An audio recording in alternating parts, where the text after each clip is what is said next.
শহরের কুখ্যাত mafia don Rakib ভাই তার আলিশান ড্রয়িং রুমে বসে চিন্তিত মুখে পায়চারি করছে।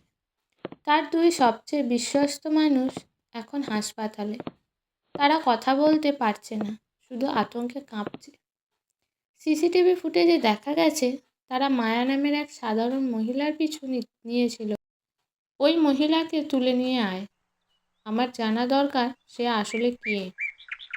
কোনো সাধারণ মানুষের সামনে আমার ছেলেরা এভাবে কুঁকড়ে যেতে পারে না। বিকালবেলা মায়া তখন বাজার থেকে চালের প্যাকেট নিয়ে ফিরছিল।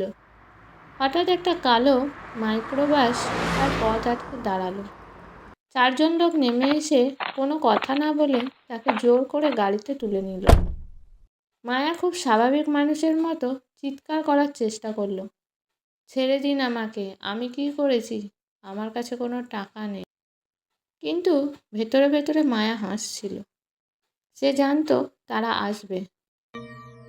সে নিজেই চাচ্ছিল ওদের আস্তানায় যেতে, যাতে একেবারে মূল শিকড়টা উপড়ে ফেলা যায়।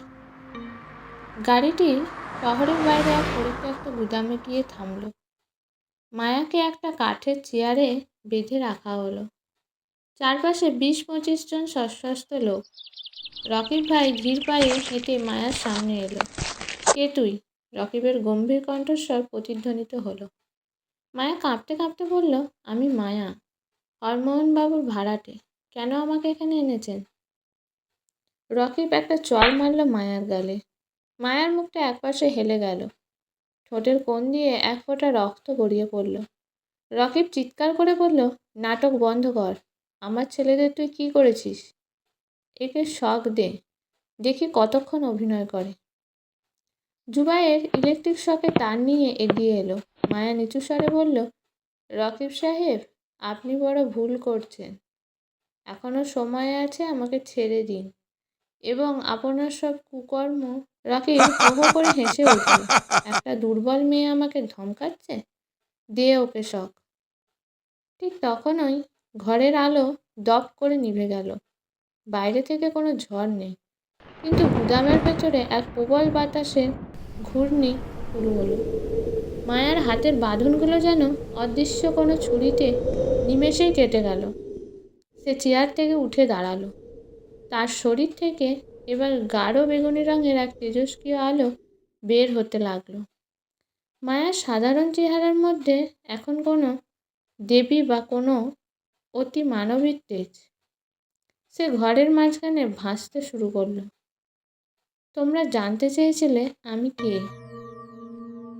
মায়ার কণ্ঠস্বর এখন আর মানুষের মতো নয়, মনে হচ্ছে হাজারটা কণ্ঠ একসাথে কথা বলছে। আমি এই পৃথিবীর ভারসাম্য। যখন পাপের ভাড়া পূর্ণ হয় তখন আমি আসি। রকিবের দলবল ভয় পেয়ে এলোপাথারি গুলি চালাতে শুরু করলো। কিন্তু অবাক কাণ্ড, প্রতিটি বুলেট মায়ার শরীরের কাছে এসে বাতাসে স্থির হয়ে গেল, যেন কোনো অদৃশ্য দেয়াল তাদের আটকে দিয়েছে।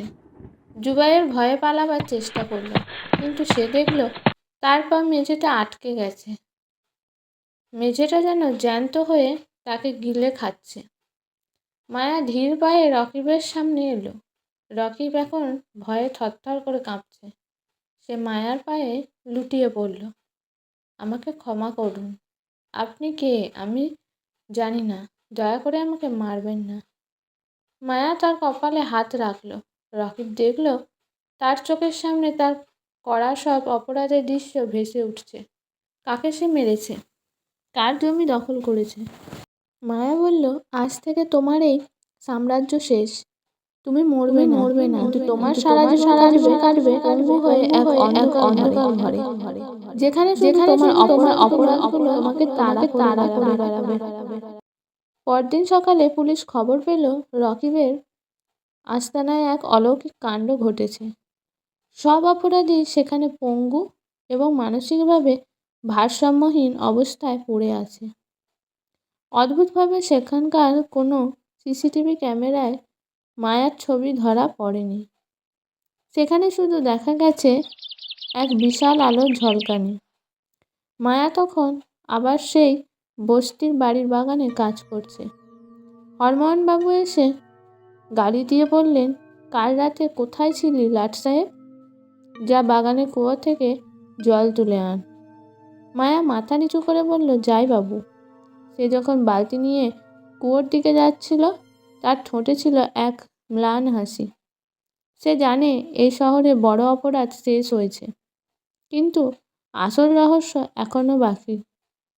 সে আসলে কোথা থেকে এসেছে এবং কেন সে তার ক্ষমতা পুরোপুরি ব্যবহার করতে পারে না, সেই সত্য এখন তার নিজের মনের গভীরেই বন্দী।